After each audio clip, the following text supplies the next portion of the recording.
Krishna friends, happy Ekadashi आप सबको। तो जैसा कि आप सब जानते ही होंगे कि आज बहुत पवित्र तिथि है। आज आषाढ़ मास की शुक्ल पक्ष की एकादशी है और आज ही के दिन भगवान श्री कृष्ण विठल रूप में प्रकट हुए। जय हरि विठला। आप भी बोलिए जय हरि विठला। आप जाइए आज पांढरपुर में, कम से कम 20 लाख उससे भी ज़्यादा लोग जमा होंगे आज पांढरपुर में। महाराष्ट्र में लाखों लोग भगवान विठल के दर्शन करते हैं आज ही के दिन। और स्पेशल मुंबई से पांढरपुर के लिए कई ट्रेनें छोड़ रहे हैं। मुंबई पांढरपुर, मुंबई पांढरपुर। कहते हैं कि लगभग 65 ट्रेनें एक्स्ट्रा चलेंगी आज। पिछले 2-3 दिन से लोग पांढरपुर जा रहे हैं दर्शन करने। भगवान विठल की जो पूजा होती है वो ठाकुर श्री कृष्ण, लेकिन भगवान का ये जो स्वरूप है ये अद्भुत स्वरूप है, बहुत आनंदमय स्वरूप है। ये भगवान विठल हैं जिनके आप चरण स्पर्श भी कर सकते हैं फ्रेंड्स। अभी का तो नहीं पता, क्योंकि कोई कोई ऐसा कहते हैं कि अब चरण स्पर्श करने नहीं देते हैं और कोई कहता है कि करने देते हैं, क्योंकि 5-6 बरस पहले तो करने ही देते थे। आप भी कीजिए दर्शन, ये नेत्र सफल हो जाएंगे फ्रेंड्स जब ये नेत्र मेरे ठाकुर जी के दर्शन करते हैं, जब नेत्र मेरे हरि के दर्शन करते हैं। आज एकादशी है तो आज से लेकर 4 महीने तक भगवान जी शयन करेंगे।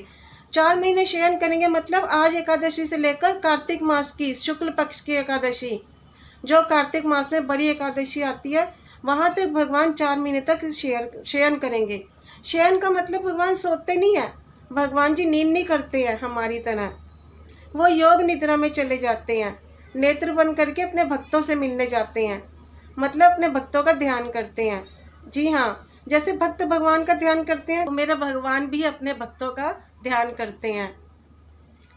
जैसे भक्त अगर भगवान का सिमरन करते हैं तो भगवान भी भक्तों का सिमरन करते हैं। कहते हैं ये 4 महीने भगवान हरि स्वतर लोक में जाकर राजा बलि के यहाँ जाते हैं। ठाकुर जी अपने भक्तों के पास चले जाते हैं और इन 4 महीनों में कोई शुभ काम नहीं होते फ्रेंड्स, कोई विवाह नहीं होता। आज पता है आज लास्ट दिन है जहाँ पे जिस दिन बहुत सारे विवाह हैं। आज ये आखिरी मुहूर्त है, आखिरी दिन है। कल से मतलब कोई मुहूर्त नहीं है 4 महीने तक। लोग तो इन चतुर्मास का इतना नियम करते हैं फ्रेंड्स कि आपसे क्या बताऊं। ऐसे ऐसे भक्त हैं कि 4-4 महीने तक शेव नहीं करते, दाढ़ी नहीं कटवाते मतलब। और हमको तो भजन करना है 4 महीने खूब। वैसे तो हमेशा ही करना चाहिए। आप जाइए कभी मुंबई तरफ, पूना तरफ, आपको इन दोनों इतनी हर जगह भीड़ मिलेगी, क्योंकि सब पंढरपुर जा रहे मेरे हरि मेरे विठल के दर्शन करने। धरती का वैकुंठ है वो पंढरपुर, आप जानते हैं, श्री पंढरपुर धाम। जय हरि विठला। यह आज की एकादशी इतनी महत्वपूर्ण है फ्रेंड्स। एकादशी का जो भी व्रत रखते हैं वो जीव अपने सभी पाप कर्मों से मुक्त हो जाते हैं। अब आप सोचेंगे कि हम तो हर बार एकादशी का व्रत करते हैं, तो क्या हमारे पाप समाप्त हो रहे हैं? जी हाँ, बिल्कुल बिल्कुल हो रहे हैं। देखो, स्वयं भगवान श्री कृष्ण ने युधिष्ठिर महाराज जी से कहा है, और ये जो एकादशी की कथाएं हैं ये पुराणों में हैं, इसका प्रमाण पुराणों में मिलता है। और हमें अपने भाव से एकादशी के व्रत का पालन करना चाहिए। आज की एकादशी की आप सबको बहुत बहुत बधाई हो। तो आज के दिन जो मेरे हरि का मेरे विठल भगवान का दर्शन करता है, उनका भजन करता है, उन्होंने समझो ब्रह्मा विष्णु महेश को प्रसन्न कर दिया। एकादशी के दिन तो वैसे भी माला की संख्या फ्रेंड्स बढ़ा देनी चाहिए, ऐसे जैसे कि वैष्णव के लिए दिवाली है। भक्त ऐसे ऐसे भी हैं जो एकादशी की तिथि आते ही ना बहुत प्रसन्न होते हैं। बोला एकादशी मैया की जय। भगवान श्री कृष्ण कहते हैं कि कितने भी पाप कर्म करने वाला व्यक्ति क्यों ना हो, फिर चाहे उसने कितने भी पाप क्यों ना किए हो, एकादशी का व्रत अगर जो करेगा, कीर्तन भजन करेगा, देर रात तक जगेगा, जागरण करेगा, इसमें रात देर तक जागरण करने की बहुत बड़ी महिमा है। ऐसे कितने भक्त हैं और कितने मंदिर भी हैं जहाँ पर पूरी रात फ्रेंड्स जागरण होता है एकादशी के दिन। और किसी किसी मंदिर में तो रात 1:30 बजे तक भी जागरण होता है। तो हम कम से कम रात 11, 11:30 तक तो कर ही सकते हैं। तो जो ये हरि का भजन मतलब हरि से प्रेम करे वो हरि को प्रिय हो जाता है। फ्रेंड्स, ये जो माला करते हैं, ये जो हम जप करते हैं, ऐसा करने से ब्रह्मा जी भी आपके पुण्य की गणना नहीं कर सकते। मतलब इतने पुण्य जमा हो जाते हैं ऐसे भक्तों के उनके अकाउंट में कि ब्रह्मा जी भी आपके पुण्य गिन नहीं पाएंगे।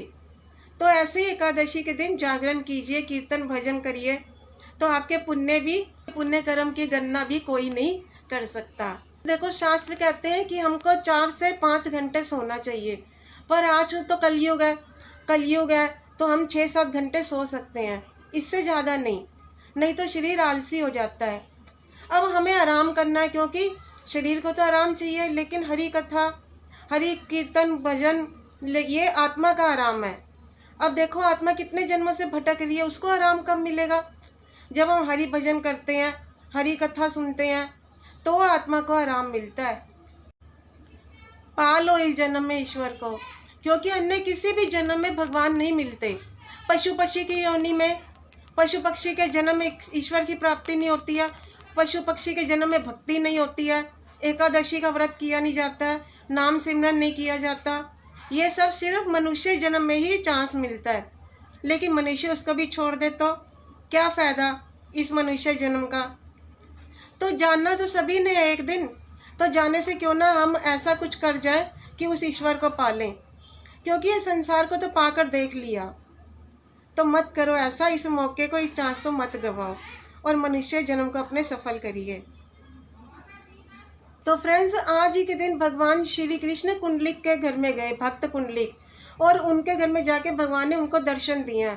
उस वक्त कुंडलिक अपने माता पिता की सेवा कर रहे थे। जी हाँ, उनके चरण दबा रहे थे, वो चरना की सेवा कर रहे थे। मतलब ऐसे में भगवान श्री कृष्ण जाके खड़े हो गए।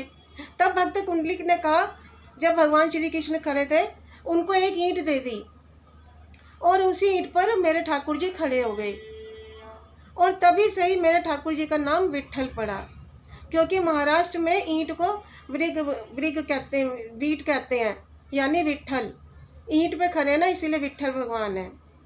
जय हरि विट्ठल। कितने भगवान दयालु हैं। भगवान खड़े खड़े ही मेरे हरि श्री कृष्ण ऐसी कुंडलिक की प्रतीक्षा कर रहे हैं, क्योंकि वो अपने माता पिता की उस वक्त सेवा कर रहे थे और भगवान तब तक उनकी प्रतीक्षा करते रहे। तो ऐसे में भगवान खड़े खड़े वहीं अपना एक स्वरूप, एक विग्रह रूप में विराजमान हो जाते हैं। वहीं खड़े खड़े भगवान एक विग्रह रूप ले लेते हैं। साक्षात श्री कृष्ण भगवान ये विट्ठल है जो पांढरपुर में है। जी, ये साक्षात भगवान श्री कृष्ण है। तो फ्रेंड्स, भगवान खड़े खड़े विग्रह रूप में आ गए। तो फिर भक्त कुंडलिक ने बाद में उनके लिए एक सुंदर मंदिर बना के भगवान को विराजमान किया वहाँ। वही साक्षात भगवान श्री कृष्ण जो खड़े खड़े विग्रह बन के स्वरूप बन गए, वो आज भी पांढरपुर में वही ठाकुर जी हैं। जी हाँ, वही मेरा ठाकुर, वही मेरा हरि है जो वहाँ विराजमान है। देखो आज एकादशी भी है, आज भगवान विट्ठल भी प्रकट हुए हैं। आज भगवान 4 महीने तक योग निद्रा में भी जाएंगे, शयन करेंगे यानी। तो ये जो आज की हमारी एकादशी है, ये बहुत महत्वपूर्ण है। आपने वो धुन सुनी है ना, विट्ठल विट्ठल विट्ठला। तो कितने भक्त हुए मेरे विट्ठल के। भक्त जनाबाई, सक्कूबाई, मुक्ताबाई, संत ज्ञानेश्वर जी महाराज, संत नामदेव जी महाराज, संत तुक्का जी महाराज, बहुत भक्त हुए मेरे विट्ठल भगवान जी के, मेरे हरि के, और सबों ने ही उस विट्ठल के ही गुण गाए।